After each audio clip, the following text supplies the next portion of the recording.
queria começar agradecendo, então, a todos os participantes, lógico, né, pela presença. Aí a gente está tornando isso aqui uma rotina, né? Toda sexta, às 15 horas, a gente está preparando aí um encontro.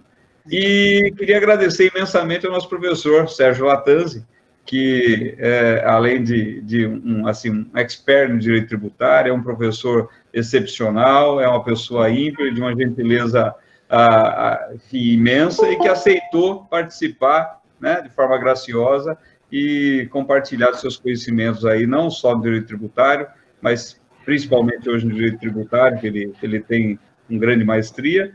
E, da mesma forma dos outros, Lattanzi, a gente combina assim, você fique à vontade, a sala é sua, nós somos seus alunos. Se alguém tiver algum questionamento, eu estou pedindo para fazer no chat, tudo bem? E eu, Maurício, o professor Alex, a gente vai ali, nós ficamos atentos, e se você permitir, a pergunta sendo pertinente ao que você está tratando, a gente já dá uma paradinha e, Lattanzi, né, e coloca a pergunta para você. Pode ser assim? Perfeito, perfeito. Está ótimo. Então, vamos lá, a sala é sua. Obrigado, vamos lá. Maurício, professor Alex, aí pela presença, né? Eu que agradeço a todos. Bom, primeiro eu queria, voltando, agradecer ao professor Romeu, não tenho a menor dúvida em relação ao convite, um querido amigo já de longa data, doutor Maurício também Quereguini, professor Alex Alberto, doutor Robson Guilota, que há muito tempo não vejo, a doutora Regiane também, minha companheira, amiga e colega na universidade. E agradecer a todos que estão aqui participando, né, todas as pessoas indistintamente, e observe, o que nós vamos tentar trazer hoje, na verdade, para vocês, é mais um bate-papo. O que nós vamos tentar demonstrar algumas modificações, ou seja, qual o efeito, né, que acabou sendo deflagrado, especificamente, evidentemente, na nossa área, do direito tributário, em face dessa pandemia que nós conhecemos como o Covid-19. A pandemia não é só local, a histeria também não é só local, né? Ela existe em vários lugares do mundo, e nós temos que pensar hoje, quer dizer, por que isso, na verdade, vem deflagrando e por que as ações que estão sendo tomadas, elas estão sendo tomadas, ou seja, o porquê disso. Eu fiz alguns slides, se vocês me permitirem, eu vou fazendo essa exposição com os slides, porque facilita, e vocês também terão esse material, se houver interesse, evidentemente, para que a gente possa visualizar essas modificações, essas mutações nos nossos últimos dias aqui.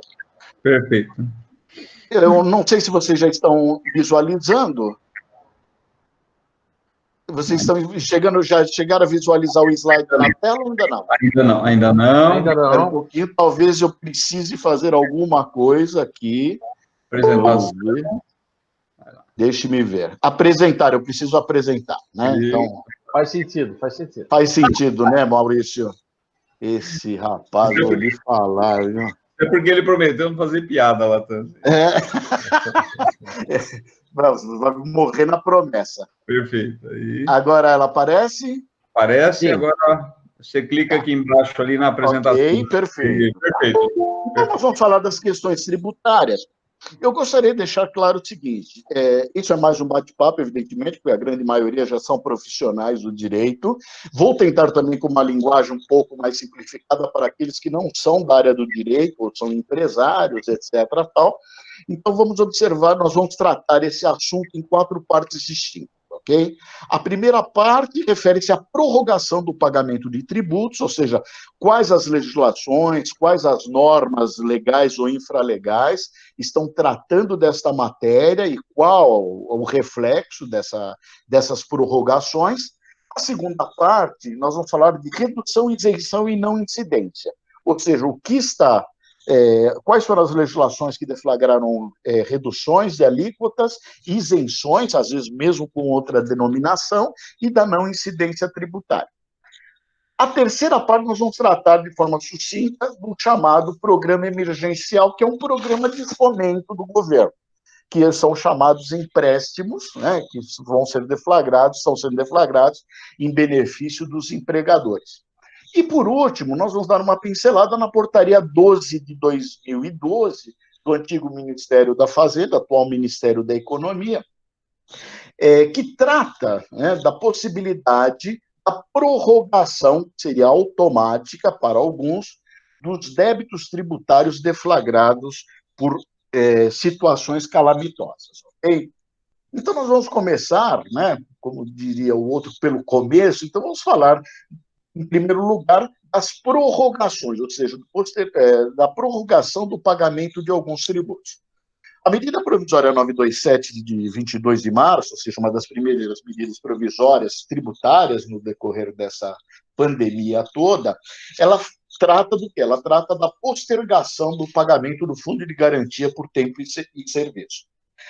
Observem que ele posterga o quê? As competências de março, abril e maio.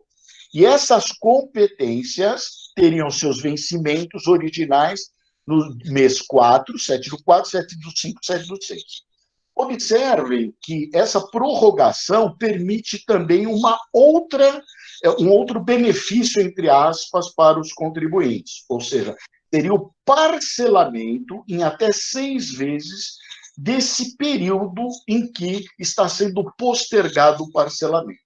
Então, imaginemos que a partir de junho, vencimentos em julho, imaginemos que voltemos à normalidade em breve, e o mês de junho será pago em julho, acrescido com 1/6 dos valores das competências março, abril e maio, ok? Bom, pagamento é obrigação principal, ou seja, levar dinheiro aos cofres públicos. Mas também trata a medida provisória, né, aqui especificamente, dos deveres instrumentais. Ou seja, para usufruir do benefício, o contribuinte deve apresentar as suas declarações. Se ele não fizer até dia 20 de junho de 2020, ok? Ele pode perder o direito em realizar estas prorrogações e o parcelamento. Qual a grande vantagem? Isso vai servir para os próximos slides de prorrogação. A grande vantagem da prorrogação, além de desonerar neste momento o contribuinte a levar a efeito o pagamento, quando ela for exigida, ela será exigida sem o quê? Sem qualquer acréscimo, qualquer consectário legal. Portanto, não se aplicará multa, não se aplicará juros, ok? Ou seja, teoricamente, os valores serão valores históricos. Então, observe que não está falando em não se pagar. Nós estamos falando apenas em postergar, apenas em prorrogar. Além do FGTS, a portaria 139, e aqui por portaria, porque as contribuições sociais do PIS e da COFINS também sofreram uma prorrogação nas suas datas de vencimento originais, ok? Então, em março e abril, observe que os vencimentos originais seriam dia 25 de abril e 25 de maio, foram postergados por 120 dias para o dia 25 do 8 e 25 do 9. Mais uma vez, e observe que todos os slides eu estou inserindo as fundamentações legais para aqueles que tiverem necessidade, né, ou quiserem ter acesso, terão também a sua base legal. Observe que, além da prorrogação do pagamento, com os benefícios dos valores históricos, etc., a instrução normativa trata também dos deveres instrumentais. Portanto, as declarações que deveriam ser entregues nos meses de abril, maio e junho são todas postergadas para o mês de julho de 2020, até o 15º dia útil do mês de julho de 2020. Ok? A outra portaria, de número 150, ela trata da prorrogação aí das contribuições previdenciárias, a chamada patronal. Não a do empregado, aquela que o empregador desconta, mas sim aquela devida pelo próprio empregador. Então, inclui o pagamento dos valores, não dos retidos, mas dos valores devidos por parte do empregador a título de contribuições sociais, e aqui, né, a Seguridade Social, e vamos observar que há uma diferença de datas, entre o empregador geral e o empregador doméstico, que seria as competências março e abril, os vencimentos seriam em abril e maio, no dia 20, e empregador doméstico, dia 7 e 4. O que ocorre? Essas novas datas também foram prorrogadas por mais 120 dias. Mais uma vez, bato sempre na mesma tecla. A vantagem da prorrogação é a desoneração imediata, mas não que ela não virá, ok? E o segundo aspecto, que ela não verá acrescida no futuro, mas continuam sendo devidas, ok? A Instrução Normativa 1930, essa daqui interessa para um monte de gente que deve estar assistindo, lendo, etc., tal, porque o que não entregou imposto sobre a renda ainda é a entrega do imposto sobre a renda, né? Que nos últimos anos não prorrogaram, que era um costume no Brasil, a prorrogação da entrega das declarações de imposto sobre a renda das pessoas físicas, e já há muitos anos não acontecia essa prorrogação, mas evidentemente a situação é excepcional. Para situação excepcional, medidas excepcionais, ok? Então, observem que a data inicial era 30/4, passou para 30/6, perfeito? Esta assertiva, ou seja, essa prorrogação, essa postergação, ela foi deflagrada pela Instrução Normativa 1930 de 2020. Já o pagamento do imposto sobre a renda e proventos de qualquer natureza, esse, observem que também foi postergado. Então, a data inicial era 30/4, então, em cota única, a primeira parcela, ele deverá ser pago até o dia 10/6 de 2020, ok? E a segunda cota em diante, a partir de 30/6, e aí, evidentemente, os meses subsequentes. E finalizando essa parte de prorrogações, salvo o melhor juízo, nós vimos as prorrogações das empresas do sistema simplificado. Muitas pessoas leram isso como se fosse geral. Não é geral, é somente das empresas do sistema simplificado. Portanto, imposto sobre produtos industrializados, ICMS, ISS, essas prorrogações somente para aqueles que pertencem ao sistema simplificado ou sistema do microempreendedor individual, ok? Essa foi uma das primeiras medidas que o governo acabou adotando, levando-se em consideração a fragilidade, né, do pequeno empreendedor, do empreendedor do Simples Nacional, que, da mesma forma, não isenta e não reduz nesse caso. Nós estamos falando somente em postergar, ou seja, prorrogar o pagamento. Os pagamentos originais eram do dia 20/4, 20/5 e 20/6, das competências março, abril e maio. Observem, novas datas para pagamento. Na primeira coluna são os impostos e tributos federais, imposto sobre a renda pessoa jurídica, IPI, etc. Eles foram prorrogados para 20/10, 20/11 e 20/12. Entretanto, lembrem-se que o sistema simplificado, o EMEI, é pago diretamente aos cofres da União e ela repassa esses valores para os estados e municípios. Então, o ICMS, a prorrogação do ICMS e do ISS, observe que teve uma prorrogação com um lapso temporal menor, ok? Ela foi de apenas 3 meses, então vimos que os vencimentos seriam 20/7, 20/8 e 21/9. Ok? E aqui eu deixo um organograma para demonstrar de forma sucinta quais tributos sofreram essa prorrogação, né, e qual a fundamentação legal. Pode observar o FGTS, 90 dias, medida provisória 927, contribuição social 120 dias, medida portaria 150, Piscofins 120, portaria 139, redução, a prorrogação do imposto sobre a renda e entrega da declaração, na Instrução Normativa 1930 e Simples Nacional, a instrução, a resolução do Comitê Geral do Simples Nacional 154/2020, que postergou esses vencimentos. Ok? Alguma pergunta Algum questionamento até aqui? Podemos dar continuidade? Ok, então vamos lá. Agora, como eu disse, a segunda parte refere-se ao quê? Refere-se a reduções, não incidência e isenção. A medida provisória 932, de 1º de abril, apesar de ser o dia da mentira, né, mas ela foi assinada. Lembremos-nos que a medida provisória tem um prazo de duração de 60 dias, podendo ser prorrogável por igual período.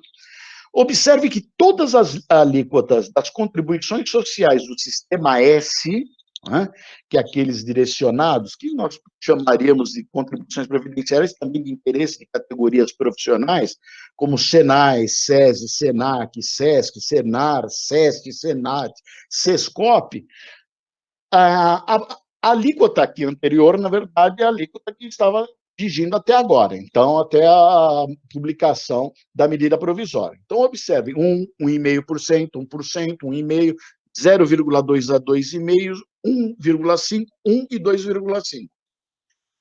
Vocês irão observar do lado direito que as alíquotas atuais efetivamente reduziram exatamente 50% estas alíquotas, ok? Evidentemente que estas entidades, como todo mundo, chiou, né?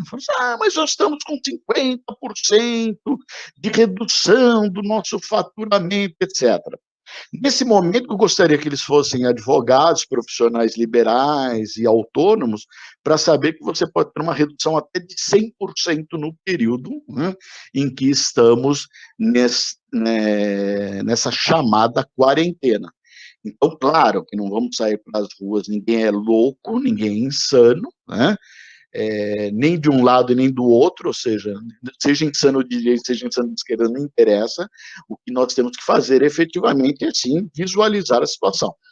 E observem, por que eu digo isso? Porque esses profissionais normalmente têm rendimentos maiores e quando há a paralisação do seu negócio, efetivamente, ele tem a paralisação dos seus ingressos também.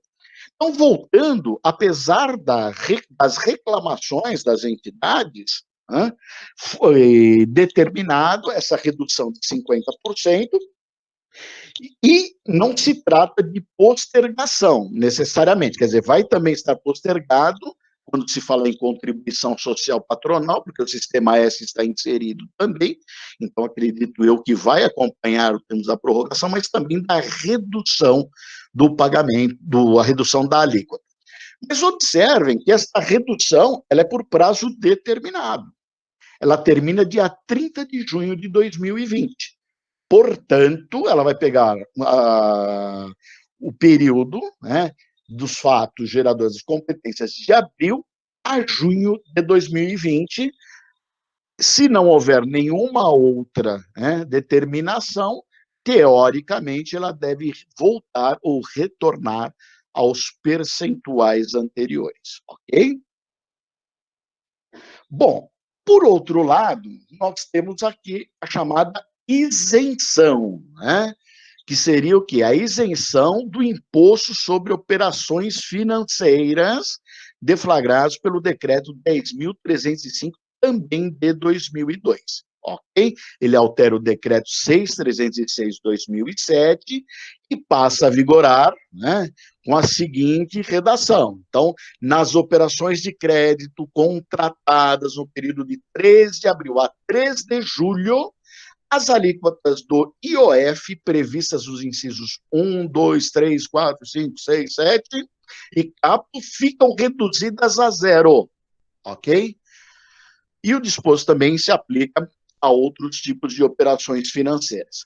Então, lembremos-nos, no primeiro caso, no caso anterior, nós falamos em redução das alíquotas. Aqui nós estamos falando em isenção. Ah, mas está escrito, Sérgio, alíquota zero. Né? Essa é uma discussão doutrinária que nós tínhamos nos grupos de estudo. No meu pensar, a alíquota zero não passa de perfeita isenção, ok? Porque ela desonera completamente o contribuinte, apesar de algumas vezes eu mesmo ter indagado, o professor Paulo de Barros Carvalho, que eram institutos diferentes, legislações diferentes, mas observe que os efeitos materiais da redução da alíquota zero é o mesmo da isenção, ok? Então, voltando, no caso anterior, nós falamos em redução de 50% das alíquotas, e agora nós estamos falando do quê? Nós estamos falando da isenção, ou seja, da alíquota zero, ou seja, a base de cálculo existe, o fato gerador existe, todos os critérios da hipótese existem, só que não tem alíquota. Então, se não tem alíquota, é exatamente o critério que se subtrai da isenção. Então, por tais motivos é que eu digo que quando se fala alíquota zero, apesar da denominação alíquota zero, se trata de verdadeira isenção. Bom, também para fechar o ciclo aqui dessa medida, nós vamos falar agora da não incidência, ok? A não incidência significa que aquela situação ela não se enquadra perfeitamente ao fato previsto na norma, de determinados tributos, tais como imposto sobre a renda, fundo de garantia, contribuições previdenciárias, sobre valores pagos pelo empregador ou empregado a título de ajuda compensatória mensal, podendo ainda tais quantias serem excluídas da base de cálculo do lucro líquido apurado pelo empregador. Vamos tentar dar uma resumida. Observe que aquele valor que o empregador e teve uma receita superior a R$4.800.000 no ano de 2009 e que arca com 30% do salário do funcionário num período de suspensão do seu contrato, esses valores são pagos a títulos compensatórios ou indenizatórios. Portanto, eles não farão parte da base de cálculo do imposto sobre a renda, do fundo de garantia e dos tributos que recaem sobre a folha de salário. Ok? Aqui também faço um pequeno organograma, resumindo as reduções, a redução, isenção e a não incidência da alíquota. Contribuições sociais do Sistema S, 50%, reduzida a 50%, até dia 30 de junho de 2020. Medida provisória 932/2020.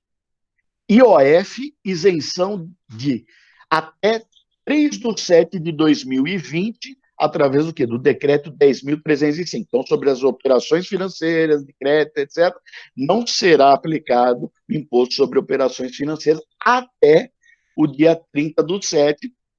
Portanto, aqui nós estamos falando em verdadeira isenção, né? No primeiro caso, redução, no segundo, isenção, e no terceiro, a não incidência de tributos sobre os valores pagos a título compensatório pelos empregadores, nos termos da medida provisória 936/2020. Ok? Bom, a nossa terceira parte é para falar sobre a ação de fomento do governo para auxiliar o empregador nesse momento, né, em que há uma redução substancial da grande maioria das empresas em seu faturamento, ok? E que foi estipulada pela medida provisória 944, e se chama Programa Emergencial de Manutenção de Empregos.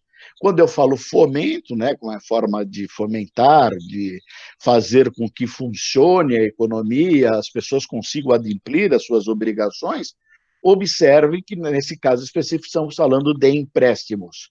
E fiz algumas questões, umas pré-questões sobre esse programa emergencial. Quem pode pleitear? Pessoas jurídicas, com faturamento entre 360 a 10 milhões de reais em 2019. Os recursos podem ser utilizados indiscriminadamente? Não. Os recursos serão destinados exclusivamente para o implemento da folha dos salários empregados da empresa que tomaram o crédito. Existe alguma outra condição para obtenção? Sim, o empregador não poderá rescindir o contrato de trabalho com seus empregados entre a data da contratação e do 60º dia após o recebimento da última parcela. E se ele fizer isso? Pena de vencimento antecipado da dívida. Quais benefícios estão trazendo esses créditos?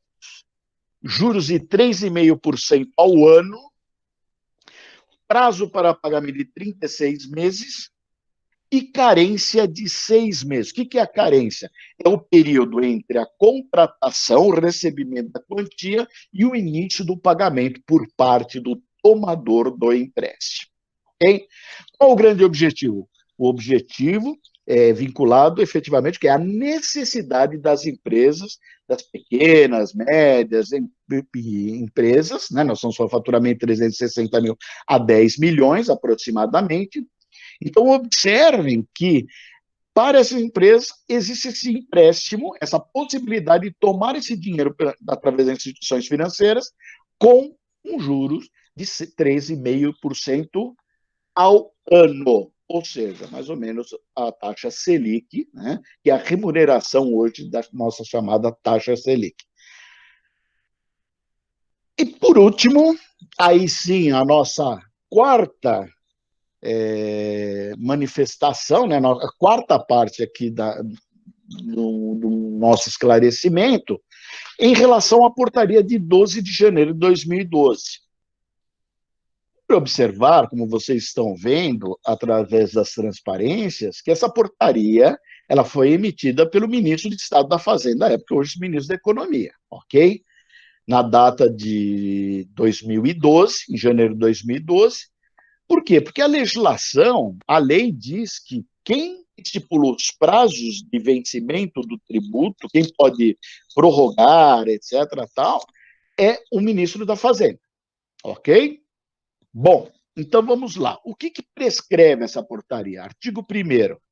As datas de vencimento de tributos federais administrados pela Secretaria da Receita Federal do Brasil, devidos pelos sujeitos passivos domiciliados nos municípios abrangidos pelo decreto estadual que tenha reconhecido o estado de calamidade pública, ficam prorrogados para o último dia do 3º mês subsequente. Então, observe, né?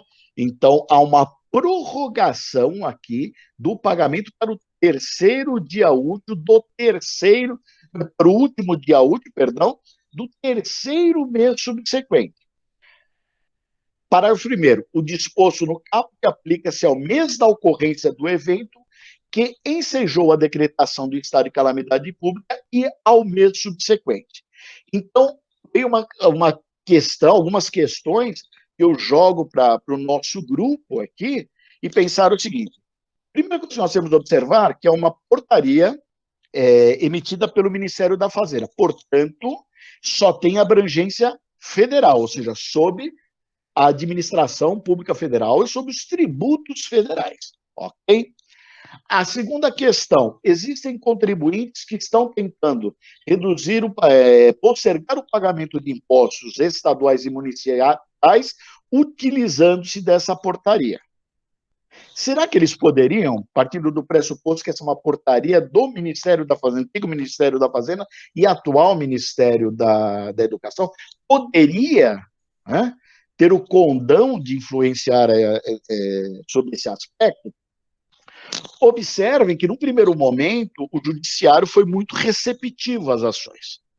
E principalmente os juízes de primeira instância que sentiam, né, e são aqueles mais próximos da população, etc., tal, e eles começaram a deferir liminares.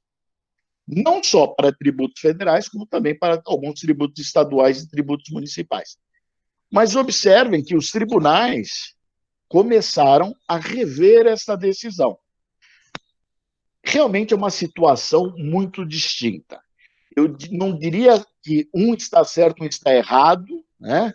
Eu acho que todo mundo está certo e todo mundo está errado. Porque, num lado, nós observamos que o produtor de riqueza do país não tem mais sua fonte de rendimento. Como é que nós vamos tirar leite de pedra? E outro lado, evidentemente, o Estado necessita dos recursos para manter o Estado funcionando. Né? Então, observem que, independente de crítica ou não, vai depender do ponto de referência adotado por cada um, né? Num primeiro momento, eu entendo que pode ser utilizada. Porque, observe, essa portaria ela não restringe a espécie do gênero tributo. O IPI não foi prorrogado, outros impostos federais não foram prorrogados. Entretanto, a portaria, teoricamente, autorizaria. E é exatamente o que nós estamos passando. Nós estamos passando um estado de calamidade pública. Só que, infelizmente, não foi só uma onda que passou e deixou resquício. Essa onda ela vem se perpetuando no decorrer das semanas. Né? Independentemente se for flexibilizado ou não daqui para frente, a volta do trabalho, etc. Tal, imaginemos que um número substancial, né, significativo de estragos já foram deflagrados. Ok? Bom, na realidade, essas eram as pequenas observações, ok? Gostaria também de deixar, posso parar com a apresentação, né, para voltar a falar com vocês. O grande objetivo foi fazer com que a gente pudesse esclarecer as mutações, as modificações, as últimas mutações e modificações em relação à legislação tributária.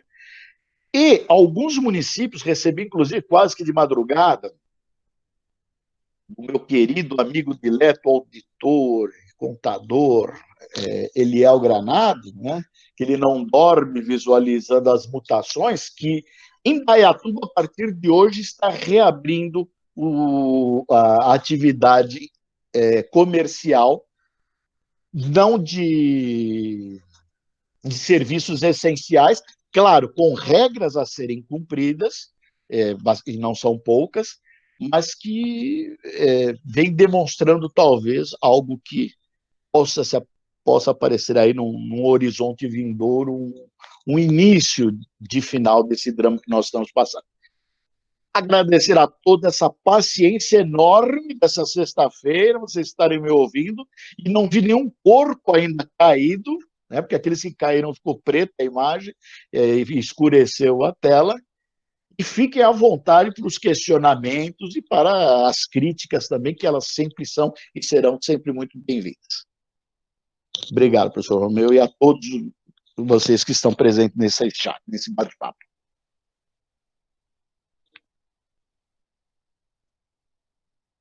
Romeu, seu microfone. Você tem que abrir seu microfone, Romeu. Perdoe. Latanzi, imagine, nós é que agradecemos. Eu posso, Alex, Maurício, posso começar com as perguntas que eu tenho aqui? Eu anotei duas. Por favor. Claro. Latanzi, lá vai. Primeira pergunta aqui. Bom, primeiro, parabéns pela exposição, né? O objetivo é como só aquele que sabe realmente pode fazer. Mas, olha, tem duas perguntas aqui da Érica, né? Érica Ramos, em Indaiatuba. Uhum.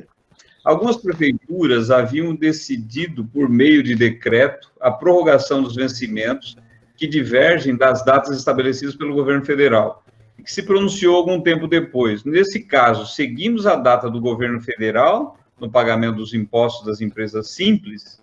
Com relação a isso, seguimos o decreto municipal ou a resolução do comitê gestor? Tudo bem? Ótimo. Bom, primeiro um super abraço para a Érica e dizer o seguinte: eu entendo que a legiferação, a legislação do Simples Nacional, ela é deflagrada pela lei complementar, ok? Portanto, os prazos do Simples Nacional são estipulados pela lei complementar ou pelo governo federal, e não pelos governos estaduais e municipais, que, nesse caso, recebem através de repasse. Entretanto, sob o meu ponto de vista, deve-se aplicar os vencimentos do governo federal, porque é uma excepcionalidade. O Sistema Nacional, Simplificado Nacional, é uma exceção. Mas ele está infringindo a competência do município. Mas observe que a Constituição outorga ao governo federal essa função. né? Principalmente através de lei complementar. Então, entendo que deve prevalecer os vencimentos do governo federal nesse momento. Tá. Ok? Essa era uma das questões, tinha mais alguma? Não. A outra é, no caso dos tributos federais, imposto de renda e contribuição social das empresas, não optantes pelo Simples, que não teve vencimento prorrogado, poderíamos utilizar essa portaria? Não sei se eu entendi bem a pergunta, é isso? Sim, ela deve estar falando da portaria número 12. Perfeito, a portaria número 12. Em relação aos tributos federais, eu não tenho nenhum constrangimento em entender que sim, pode ser aplicado, ok? Em relação aos tributos estaduais e municipais, eu entendo que não se aplica esta portaria. Poderíamos pensar em alguns preceitos constitucionais, no caso fortuito, da impossibilidade real, etc. Algumas situações, outras, né, em relação aos demais, ou seja, simplesmente a impossibilidade da realização do pagamento. Esse seria o argumento. Agora, extrajuridicamente falando, aqueles que estão muito ávidos em receber, observe, meu pai dizia isso e repito, não se tira leite de pedra e nem se mata a galinha dos ovos de ouro. Uhum. Certamente, passada esta insanidade toda, essa loucura dessa pandemia, os próprios governos devem rever ou devem lançar mão de algum instrumento legislativo ou legal para que essa situação seja corrigida. Perfeito. Vamos lá. Alex, Maurício, fica à vontade. Bom, Romeu, fica à vontade, Maurício. Posso, Alex? Não, fica à vontade, claro. Sempre passando à sua frente, sacanagem, né? Por favor. Um atravessador. É um atravessador, é isso. Mas olha, eu queria dizer, antes de mais nada, que é um prazer imenso ter a presença aqui do Sérgio Lattanzi. Eu sei que ele tem uma série de admiradores, muitos deles estão aqui assistindo essa palestra nesse momento, mas realmente quem o conhece, e eu o conheci como professor, tive a honra de tê-lo como meu professor no curso de pós-graduação em Direito do Trabalho, sabe da profundidade e, ao mesmo tempo, de como ele consegue simplificar aquilo que é quase que, às vezes, a gente não imagina que seja possível entender. Como, por exemplo, Sérgio, a tal da matriz da incidência tributária do Paulo de Barros Carvalho. Né? Isso eu ainda acho que você quis dar um trote na gente. Aquilo lá não faria sentido, mas enfim. Para quem não sabe, o professor Sérgio Lattanzi, ele é mestre e doutor em Direito Tributário pela PUC de São Paulo, que é uma... E o mais importante, né? Em ambos os casos, sob a orientação do grande doutor Paulo de Barros Carvalho, que é o maior pensador do direito tributário que nós temos hoje, né? E, enfim, eu queria primeiro agradecer mais uma vez por essa oportunidade, parabenizar pela brilhante aula. E antes, eu queria fazer uma pergunta para você, mas antes de fazer a minha pergunta, eu queria fazer a pergunta do Clinge. Clinge pergunta, o vencimento da cota única, ou mesmo da primeira parcela do imposto de renda de pessoa física, se dará antes da data fixada para a entrega da declaração? Sim. Sim, ela será no dia 10/6. Tá? Perfeito. Então, tanto o pagamento à vista, como da primeira cota, ela acaba sendo antecipada. Tanto que alguns, e aí o Eliel, como contador que está no nosso grupo, deve ser melhor, as pessoas estão aconselhando para as pessoas que querem pagar a vista e entregar até o dia 10, para poderem se beneficiar desse pagamento. Porque, originalmente, ele seria dia 30 de abril agora. Tá. Perfeito. Tá, só mais uma observação, já dou a palavra para o Alex. Obrigado. Em primeiro lugar, uma pequena observação. Você comenta que essa ajuda compensatória de 30% que as empresas que aderirem à suspensão prevista na medida provisória 936 e que tenham tido receita bruta no ano de 2019 superior a 4 bilhões e 800, ela não teria natureza salarial, até como expressamente está determinada a medida provisória, né? Acho que, muito provavelmente, essa vai ser uma das grandes questões que poderão ser arguídas em termos de inconstitucionalidade, né? Talvez a discussão seja essa, e me parece que talvez essa discussão tributária acabe recaindo para ser resolvida pela própria Justiça do Trabalho. Mas, e vai cair matéria constitucional, né? O professor Alex Alberto conhece como poucos. E falando sobre isso, Sérgio, eu pergunto, você, em todas essas medidas que você acaba de nos expor, você encontrou alguma mácula de nulidade por conta da inconstitucionalidade? Olha, muitos vão alegar isso. Eu costumo dizer, né? Vocês já vêm ouvindo isso também na mídia, etc. Momentos excepcionais requerem ações excepcionais. E existe um lado prático, né?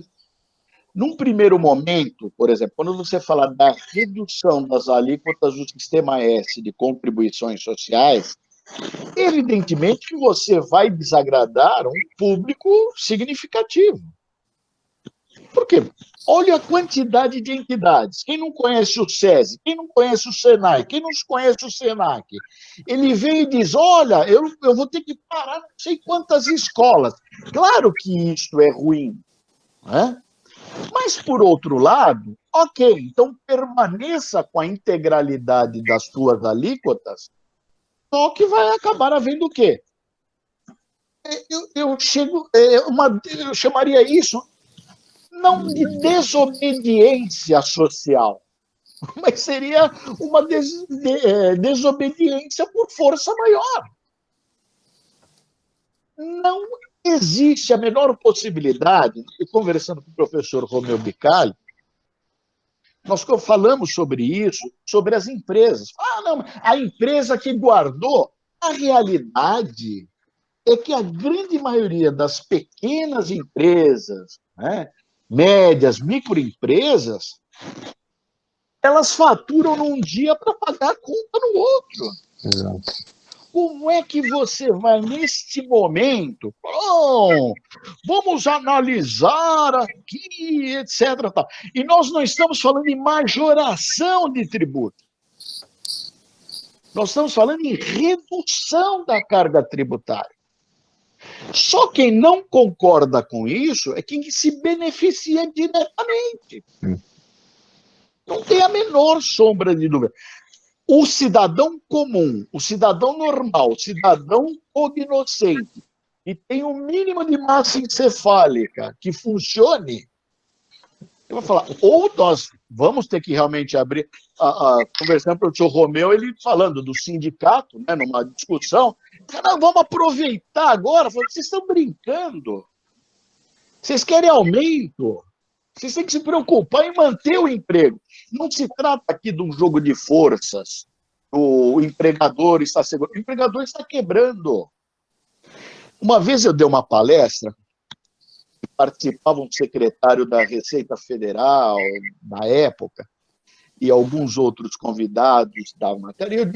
Eu comecei a minha palestra dizendo o seguinte, a primeira coisa que precisamos reensinar aos governantes e aos legisladores é o conto da galinha dos ovos de ouro. Por quê? Se você deixar com que a ambição pessoal supere o geral, lembrem-se que ao extirpar a galinha, ele deparou-se com as vísceras e com nenhuma mina de ouro. Então, voltando, este é o momento, né, repetindo, mas ainda não vi nada de grave, ou algo que tenha sido inconstitucional. Aquilo que deveria ser reduzido por lei foi por medida provisória, o que poderia ser reduzido por decreto o foi, né? E aquilo que deveria ser prorrogado, até por instrução normativa, também não foi. Então, até agora, eu não visualizo nenhuma... o governo vem aqui. Não, ele está sendo muito bem assessorado, é importante deixar isso certo, deixando de lado as críticas partidárias. Vocês me conhecem, vocês sabem que eu sou um apolítico. Por mim, eu faria um grande caldeirão, jogaria todos os políticos dentro com ácido, sem nenhuma exceção. Mas observe que nós temos que pensar no todo, né? Nós temos que pensar em todos. Então, não há. Eu ouvi críticas, vim ouvindo críticas, o governo demorou para 2 dias para emitir a medida provisória. Vocês estão brincando. Olha a quantidade de matéria, olha nós discutindo aqui a quantidade de legislação que está sendo criada, alterada, etc. Não é pão de padaria, isso não é feito, não é pastel de feira, né? Agora, claro, temos que ficar atentos, etc. E, enquanto, o grande objetivo que a gente consegue observar qual é? O grande objetivo é o desonerar, não tem jeito. Se onerar a galinha, nós vamos destrinchá-la, nós vamos estraçalhar. Se a gente cuidar bem, ela vai continuar botando os seus ovinhos, né? Então vamos cuidar bem da galinha, não da raposa. Nós temos que cuidar bem da galinha. Vai lá, Alex. Perfeito, professor Sérgio. Foi um prazer enorme ouvir o senhor. O senhor trouxe muita luz aí, com uma maestria ímpar, com uma tranquilidade, uma simplicidade no explicar, que é muito difícil de se ver, principalmente no direito tributário, né, que é uma área tão técnica, espinhosa e às vezes de difícil entendimento. Então, parabéns. Eu acho que o pessoal aí é unânime. Todo mundo gostou muito, apreciou muito a palestra e eu particularmente aprendi demais. Muito obrigado. Imagina, eu que agradeço, Alex. E aí, professor, passando aqui, antes de eu só fazer um questionamento, vamos fazer o questionamento do Vitor. Ele pede aqui uma abordagem breve, apenas a respeito daquela MP do contribuinte legal, né, a 899, que, se eu não me engano, ela regulamenta o artigo 171 do Código Tributário Nacional, não é? A transação tributária, o negócio jurídico tributário, não é? Aí, nesse momento, acho que seria, sim, um instrumento, né, de repente, para algumas soluções tributárias, mas fica um pouco, talvez, prejudicado em razão do encontro, de negociações, etc. Eu queria saber a visão do senhor. Olha, a transação, claro que todos sabem, né, é um ajuste de concessões mútuas. Então, quando você transaciona, você abre parte de mão dos seus direitos e cada parte faz isso, né?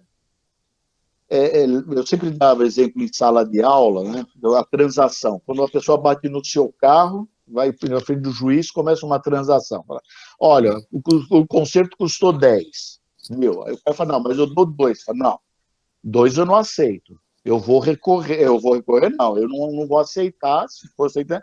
Aí o cara fala, não, tudo bem, mas eu te dou 6, mas aí eu não recorro também. Então, observe que ambas as partes abriram mão, aquele que sofreu prejuízo abriu mão de parcela dos seus valores, né? E aquele que causou o prejuízo abriu mão dos direitos que ele teria em recorrer. Então, que se tornaria mais barato. A transação no direito tributário até agora era algo muito contestado, se era possível. Né? Por quê? Porque diz, como é que você vai abrir mão do tributo, que é uma prestação pecuniária, né, vinculada? Né? Ou seja, não há, se é um ato vinculado, né, não existe outro a não ser a lei. Eu me lembro do professor Eduardo Jardim, que eu achei arado, num almoço, nós estávamos falando sobre transação, e o Eduardo disse, bom, não deixa de ser uma forma de transação quando você recebe a autuação fiscal e ela vem escrita. Se você pagar em 30 dias, você vai ter 50% de desconto da multa. Mas desde que você confesse que você deve. Então você fazia o cálculo, tá bom, então sai mais barato pagar do que contestar, etc. Tal. Agora, voltando, né? Observe que o procedimento da transação ele é extremamente válido, mas o que nós temos que observar é como isso vai ser realizado e quem vai ter poderes para realizá-lo e quais serão os limites. Uhum. Porque a gente já descobriu uma coisa, né? Se um grupo de pessoas, ou reduzido de pessoas, tiver o poder de conceder ou não algum benefício, acabou de virar uma moeda de troca.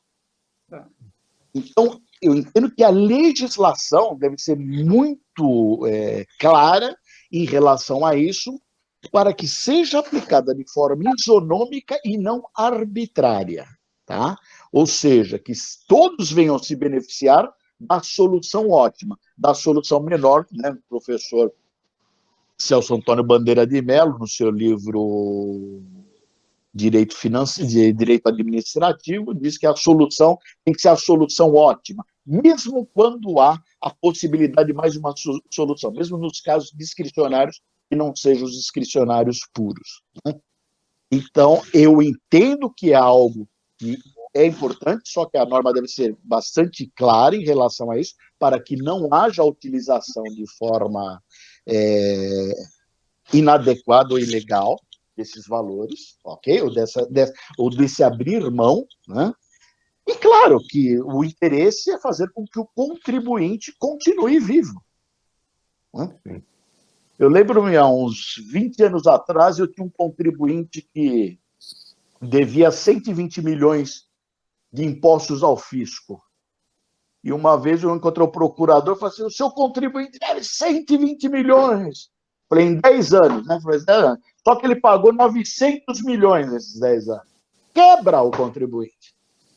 Faça o contribuinte quebrar. Não que seja certo, claro. E vou te falar uma coisa, Alex, é muito interessante isso. Em mais de 30 anos de advocacia, a grande maioria, assim, arrasadora, não paga o tributo porque ele não tem condições, ele tem outras prioridades. Sim. Existe um grupo de profissionais que são verdadeiros bandidos. Não só os contribuintes, como até os profissionais que os orientam. Mas a grande maioria não deixa de pagar por prazer ou por uma satisfação própria. Quando ele deixa de pagar... Então, tanto que eu digo, se você aniquilar hoje, se você perdoasse todo mundo e continuasse da forma que está, por isso que deve haver a reforma tributária. Uhum. Ou seja, temos que reduzir a carga e aumentar o número de pessoas que contribuem, né? Porque nós já vimos que o inverso não dá certo. E não só no nosso país, né? Países europeus, França, etc. Tal. A Inglaterra, muitos anos atrás, já experimentou isso, na verdade. Mas voltando à sua pergunta, eu acho que é um instrumento que pode ser, sim, muito válido para fazer com que contribuintes respirem novamente e voltem, não só a continuar a pagar o salário dos seus funcionários, mas que voltem a dar dinheiro aos cofres públicos para que haja uma redistribuição. Perfeito. Alex?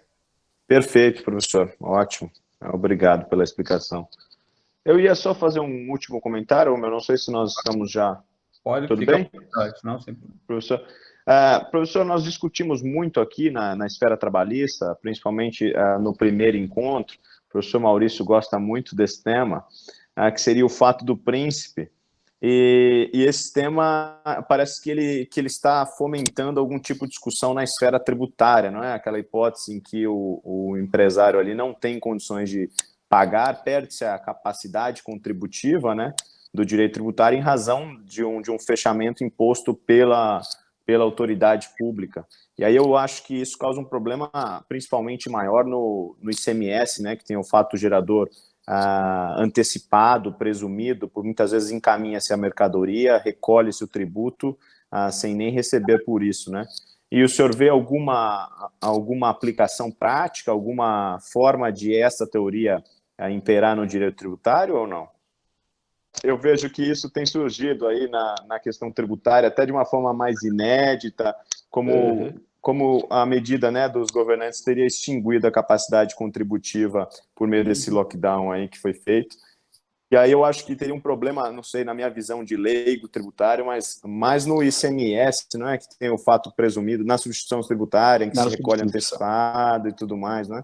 Uhum. E aí eu só queria saber a opinião do senhor, se essa teoria, na sua visão, tem aplicação no direito tributário, se não tem. Observe, a teoria do príncipe, salvo o melhor engano, ela é prevista dentro da legislação trabalhista, né? Sim. Não existe nenhum dispositivo legal na legislação tributária em relação a isso. Evidentemente que quando o Estado te obriga a fechar, né, aí nós passamos o quê? Passamos por preceitos gerais, né? Então, quando o Estado vem e te impõe, fala, você não pode trabalhar, né? Como é que eu pago? Como é que eu faço? Observe que algumas ações estão sendo feitas, mas muitos Estados-membros e municípios, ao mesmo tempo que são rígidos em que haja o fechamento dos seus negócios, etc., do contribuinte, eles não abrem mão das suas arrecadações. Então, eu diria até, se não pelo fato do príncipe, sim pelo motivo de força maior. Ok? Por quê? Porque é uma situação, voltando, né? Eu não tenho como resolvê-la. Você vai falar assim, e vou te dar um outro dado que é muito presente na indústria, né? Principalmente na indústria geral. Ela vende a 30, 60, 90 DD. Só que a competência é do mês. Então, ou seja, dias para pagar. 30 dias, 60 dias, 90 dias. Você imagina quem vendeu em fevereiro, março, abril, maio. O cara vai receber em maio, ele iria receber em maio e está sendo cobrado nesse período sem nenhum tipo de constrangimento. Então, voltando, eu digo, eu não vejo previsibilidade específica dentro da legislação tributária. Lembro que, no caso da analogia, você só pode trazer isso dentro do próprio direito tributário, né? Matéria, você pode importar matéria de outros ramos do direito, desde que seja sob o aspecto processual. E a equidade, o próprio Código Tributário diz que a equidade não pode dispensar do valor do tributo devido. Ok? Então, voltando, né, que eu digo, muito mais do que o aspecto jurídico, eu entendo que possa ser importante, eu entendo que o estado de necessidade, a utilização dos recursos para despesas mais emergenciais, como o pagamento de salários, etc., tal, e até mesmo o não recebimento dos tributos. Apesar de haver uma figura jurídica, o fato gerador, né? Eu vendi, eu vou receber daqui 90 dias, o problema é seu. Você já me deve ICMS sobre a totalidade. Mas eu não recebi o dinheiro ainda, né? Aí não tem jeito. Eu volto a repetir. Não é por outro motivo que o judiciário, principalmente em primeira instância, foi bastante receptivo. Que eu digo, o magistrado, ele sabe o que acontece do lado dele, ele compra, ele sabe, ele conhece o comerciante, ele conhece o industrial, ele não é um ser alienado, ele é uma pessoa. E volto a repetir, acho sinceramente que os exageros ou as exigências, elas não serão adimplidas, não por qualquer outro motivo, mas por pura impossibilidade, e os governos terão que legislar, terão que legislar no sentido de desonerar esse contribuinte, não do pagamento do tributo em si, mas desonerá-lo de penalidades, etc., futuras. Então, eu acho que a questão ela vai deixar de ser jurídica e ser muito mais política do que somente jurídica. Perfeito, professor. Muito obrigado. Obrigadão pela tua participação. Olha, vou agradecer de novo ao Maurício, que eu falei para ele que eu fui mal educado, não agradeci os elogios do Maurício. Imagina. Maurício, muito obrigado. Você sabe que sempre foi uma honra minha também poder ter sido seu professor. Você sabe que é. E amigo, né? Principalmente. Tá bom? Temos pergunta mais aí? Tem alguma pergunta, Maurício? Eu tenho mais uma pergunta aqui, do grande doutor Michelangelo Agostinho. Você também vem lá da Indonésia, né? Michelangelo Agostinho, nosso grande amigo. O Mickey, asiático. Ele pergunta, na prática, os bancos iniciaram os empréstimos e suspenderam alegando aguardo da efetiva autorização e liberação por parte do governo. Dizeres estes de alguns clientes que compareceram aos bancos. Realmente aguarda-se algo ou existe realmente esse problema? Não, na realidade, a norma foi publicada. A medida provisória está em vigor de forma imediata. Pode haver algum tipo de procedimental, trazer algum atraso, mas volto a repetir, Maurício, esse atraso não pode prejudicar ou inviabilizar a própria norma jurídica, né? Porque quem vai responder é o banco. Ele que vai ter que indenizar. A Erika Ramos está falando, meus bancos estão vedando. Então, Estão vetando, é? Tem uma pergunta aqui da Solange, Latanzi, assim, nos casos de sociedades uniprofissionais, contabilistas aqui, optantes pelo Simples Nacional, especificamente em relação ao ISS, imposto esse recolhido separadamente com alíquota fixa, nos termos do decreto 406 de 68, no que se refere à prorrogação prevista na TJSN 154 de 2020, seriam aplicados os efeitos dessa resolução? Eu não sei se... Bom, vamos lá. Quem foi meu aluno, meu colega, sabe que eu não consigo decorar nem meia dúzia de artigos do Código Tributário Nacional até hoje. Mas o que ela deve estar querendo dizer é o seguinte: o optante pelo Simples Nacional, que não realiza o pagamento do ISS pelo sistema simplificado, mas o faz nos termos do decreto 406. É o pagamento anual, que você paga um valor X por cabeça de profissional. Observe que, nesse caso, se o pagamento for sobre a égide do município e não do sistema simplificado, vai prevalecer a legislação do município e não do sistema simplificado. Perfeito. Porque ele está excluído, nesse caso, do sistema simplificado. Muito bem. Alguém tem mais alguma pergunta? Senão eu vou fazer uma pergunta aqui de ordem não muito jurídica, mas, enfim, que eu tenho certeza que o Latanzi está muito mais conectado que a gente. Alguém, por favor? Não? Latanzi, eu acho que não, mas... bom, se alguém tiver, por favor, aí fique à vontade. Mas eu sei que a gente não é economista, você não é economista, tal, mas tem seus contatos aí. E a primeira ideia que vem para a gente é o seguinte: estamos gastando, né, com situações que a gente não previa, e essa conta alguém vai ter que pagar. A ideia primeira que me veio aqui, e eu lhe pergunto, você acha que pode vir o ano que vem, ou, enfim, logo em seguida, essa crise aí, um aumento de tributos, ou isso não estaria de acordo com a lógica, enfim, com as regras de economia, ou de uma melhor economia? O que você acha? Olha, eu diria o seguinte: ele não estaria com a lógica, com as regras adotadas pela economia do ministro atual, do governo atual. Okay? Qual foi a ideia que a gente consegue perceber, que a gente consegue identificar que eles vieram adotando? Desoneração do Estado. Ou seja, reduzir o Estado o máximo possível para que o Estado, para que a iniciativa privada assuma, né, como a maioria dos países capitalistas no mundo. Dependendo do tipo de governo, evidentemente que as prioridades são outras. Um governo mais de esquerda, a tendência dele é cobrar mais tributos, né?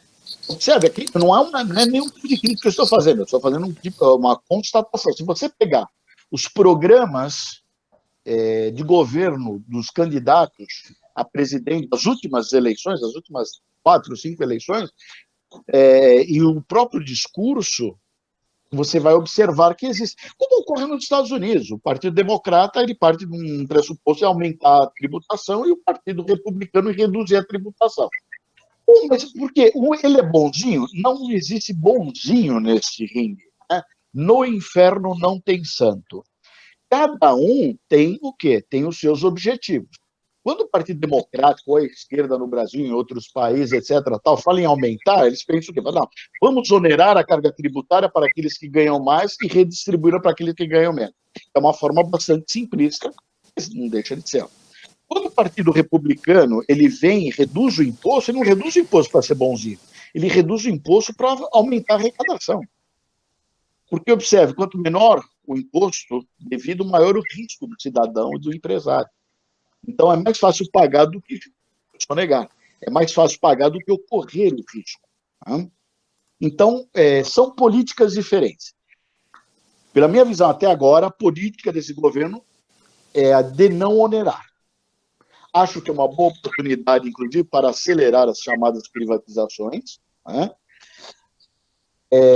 Eu digo, privatização só não defende quem se beneficia diretamente dela. Se não for o próprio funcionário da empresa, é o irmão, tio, tem um parente lá dentro, etc. Por quê? Porque nós sabemos que o Estado é um péssimo gestor. Ele não é industrial, ele não é empresário, não é nada disso. Você passa para a mão... Eu dou sempre o exemplo da privatização da Vale, né?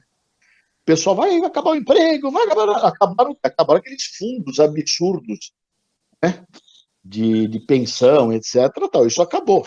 Só que o governo brasileiro, que bancava mais de 1 bilhão ao ano de recursos nossos, de impostos, para cobrir prejuízos da Vale, se transformou, mesmo afogando gente, infelizmente, com as barragens caindo, se transformou na maior empresa mineradora do mundo. Ela fatura, hoje, infinitamente mais de quando era estatal e paga impostos infinitamente a mais de quando era estatal e não recebe um centavo. Mas isso eles são bonzinhos? Não. Volto a repetir, não existe santo no inverno. Não é isso. O que tem que ser feito pelo Estado é exatamente isso. Vamos desonerar aquilo que só interessa àquele grupo que está se beneficiando. Para o Estado brasileiro, não há interesse nenhum ter empresa estatal. Para quê? Só para que a gente banque os prejuízos ou aumente o fundo de pensão deles? Quem são os únicos que têm aposentadoria integral? Ou tinham, pelo menos. Ainda vão ter, mas né, não as novas gerações. Só as pessoas que se beneficiaram, tinham fundos de estatais, etc. Tal, não sei o que, só esses funcionários. Então, observe, eu sou muito radical, entre aspas, nisso. Né? Eu entendo que deveria acabar o chamado o funcionário público, só carreiras de Estado, ou seja, segurança, magistratura, Ministério Público, etc. O resto teria que ser contratado, desde o chefe de cartório, qualquer um, pela CLT, acabou a brincadeira. Botou o paletó na gaveta, virou as costas, tá fora, no dia seguinte ele não volta mais para... Eu não preciso entrar com processo, botar o cara para fora, aí tem um erro processual administrativo, aí o cara volta, e você tem que aguentar o cidadão lá dentro, tal, não sei o que lá. Então, eu entendo que carreiras de Estado, essas sim tem que ter a chamada estabilidade. Por quê? Como é que você não vai dar estabilidade para o magistrado? Ele julga de acordo com a sua consciência, só que vai contra os interesses de um político local, e o político pega e manda ele embora. Não pode, não vai fazer. Então, carreiras de Estado, com a própria fiscalização.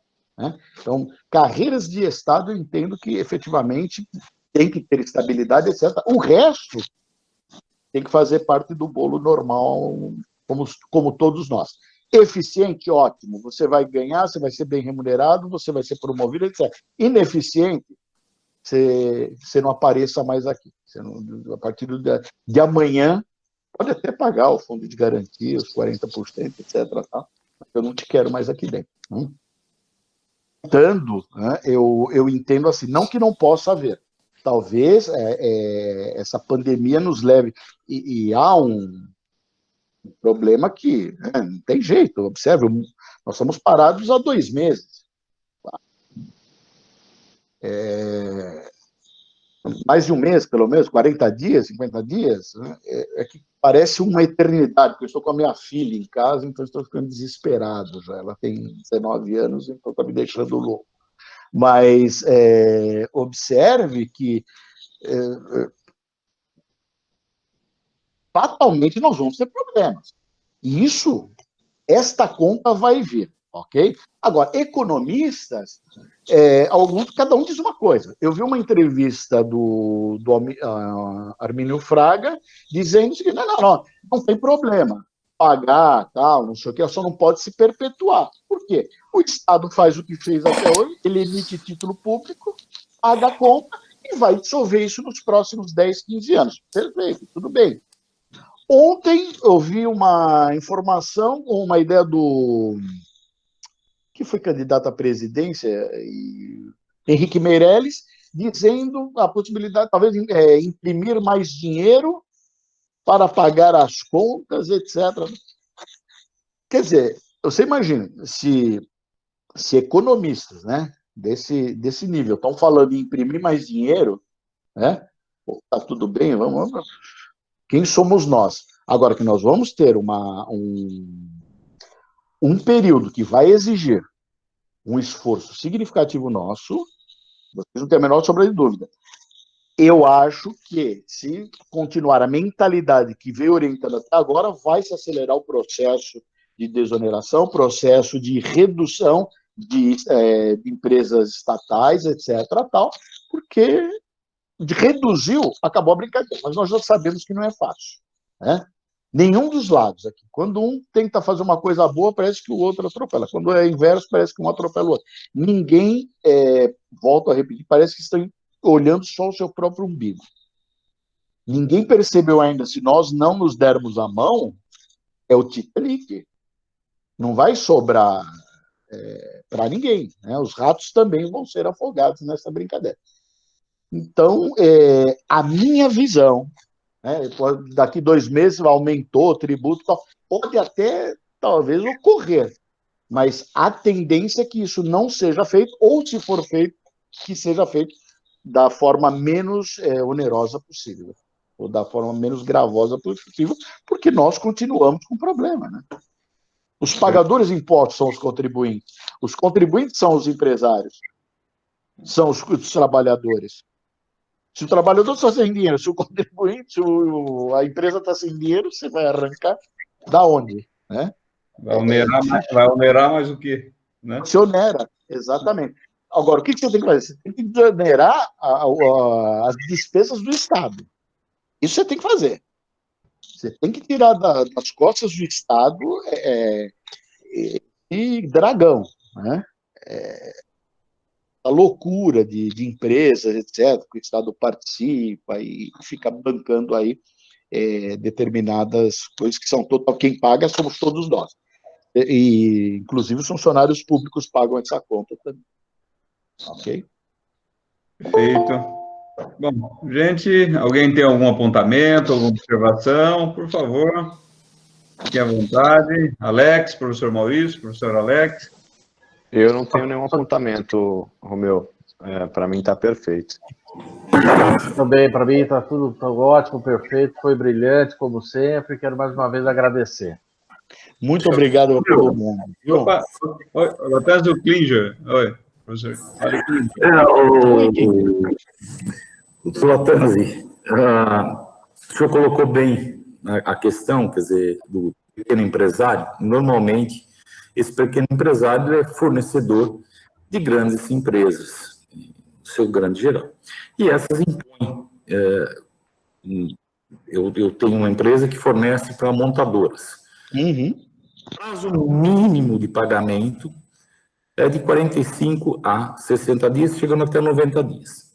Então, essa alteração, se houvesse apenas essa alteração no regime da arrecadação, em vez de regime de competência, passasse a ser regime de caixa, já haveria aí uma certa benesse, assim, um fôlego para o pequeno empresário? O senhor acha que essa é uma pequena medida seria uma das ações, não tem a menor sombra de dúvidas. Ou seja, você desembolsa quando você tem condições. Você não pode ficar... No Brasil acontece uma coisa muito louca. O empresário financia o Estado. Ou seja, por exemplo, como ocorre com o Kinger, ele vende a 40, 60, 90 dias a mercadoria. Só que no mês seguinte ele já é obrigado a realizar o pagamento. Então, observe, ele está financiando o Estado. É um empréstimo, porque é um empréstimo que está fazendo antes dele receber o dinheiro. Mas está dentro do... Está dentro, só que eu não vi a cor do dinheiro. E como eu vejo isso? É fácil, é só o cara não pagar. E no momento de crise, quando nós vamos ver? Quando parar, na hora que parar, a reação é em cadeia. Não tem. As montadoras pararam. Percebe? Olha só o seu prejuízo. Você tem 90 dias para receber aquilo que você já vendeu. Você não deve estar vendendo quase nada por enquanto, né? Pelo menos pouquíssimo, ou quase não. Até voltar o fôlego, então, voltando. As atitudes do governo em termos de concessão de empréstimos para fomento, postergação dos tributos, etc., são formas de tentar amenizar isso. Não tem a menor sombra de dúvida. Agora, eu entendo que não precisa haver uma pandemia para se pensar dessa forma. Eu acho que dá para fazer isso regularmente. Ou seja, o empresário deixar de ser o financiador do Estado.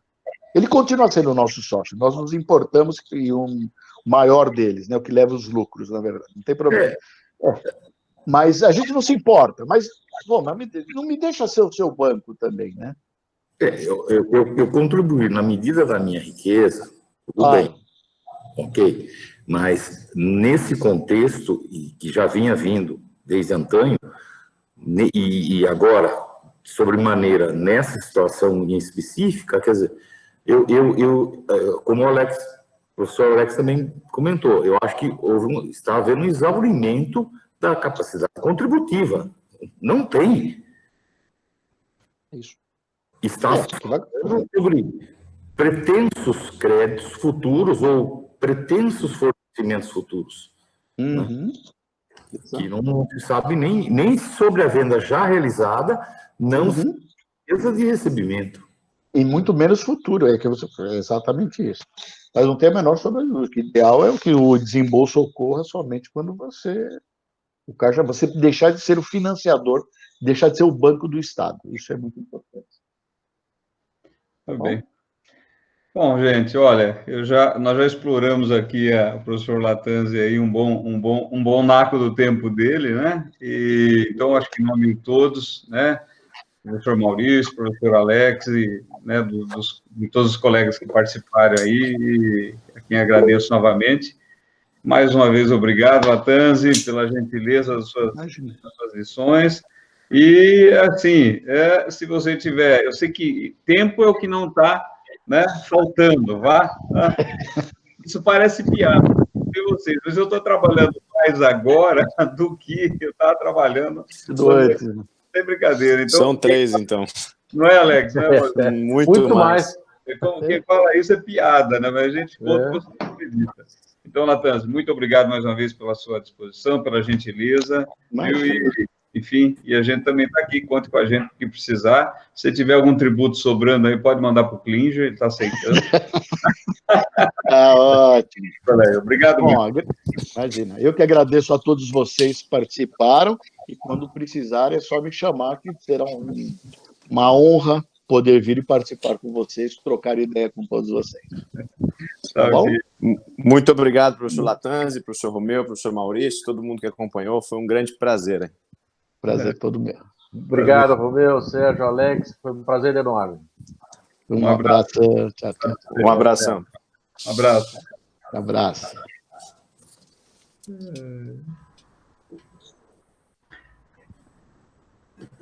Aqui.